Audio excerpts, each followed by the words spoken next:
Terry, what's the latest update with David? I got an injection today in his neck. So is this now wait and see 1 day, 2 days? How long is that supposed to take? And what do you think the potential is here? I have no idea what the potential is. We'll wait a couple days. The shot needs 48 hours to take effect, so we'll know more Thursday and Friday.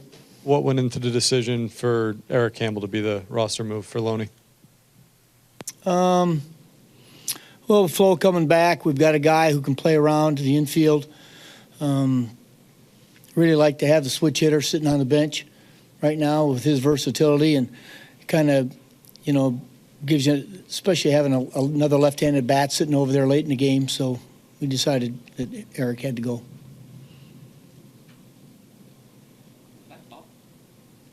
Terry, was it conveyed to you how serious this is with David, and you know, if this is a stopgap measure, or is this potentially, you know, down the road something that could disable him for a while?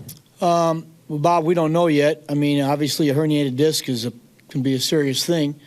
They can come back. We will have to wait, and you know, the doctors have said today that they thought this was the first, you know, the next step. They gave him some medication. They thought this was the next step to alleviate the discomfort, and told him it'd probably be a couple of days before they really find out if the shot's going to work.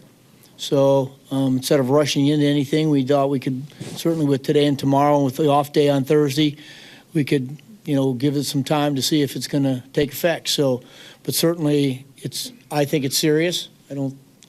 I've never had one, but I've been around guys who have. We've had, you know, Bobby Parnell had one, and certainly didn't come back from it very good.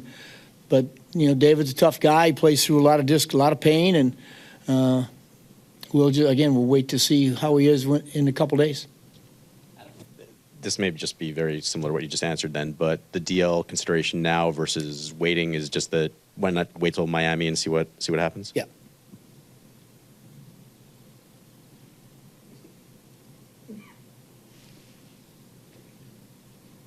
Terry, when you say that this was the next step, if this doesn't work, what is the next step for him, you know, medically? I don't know medically, Christy. I don't have an answer to that. I mean, the doctors haven't said anything else except, you know, to give this shot a chance to take effect and see how he is, and then it's up to them whatever the next move is. So surgery has not been discussed? No, not a bit. Not yet that I'm aware of.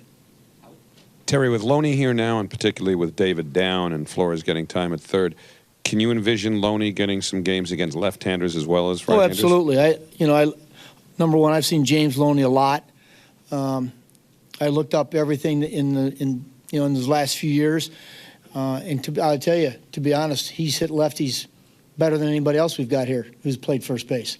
So, you know, not power-wise, but I think his careers, he's a 260 hitter against left-handed pitching. So right now he's probably our number one option.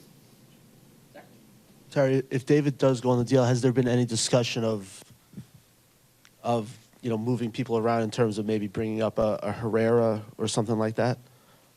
There's been discussions, yeah. I'm not going to mention any names, but there's been discussions, yes.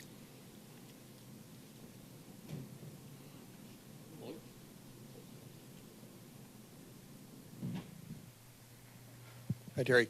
James Loney's always been a professional player. He had a pretty solid career with the Dodgers, and kind of lost track of what happened that he wound up in the minor leagues. And I'm sorry? What caused James Loney to wind up back in the minor leagues? Because he always seemed to have a solid major league career. You know, Lloyd, I can't answer that. I didn't ask the question. I just know that this guy had 285 last year in Tampa, and they released him in spring training. I didn't ask why. And, I'm just glad he's here. I know he's a good player, and I think he's going to help us.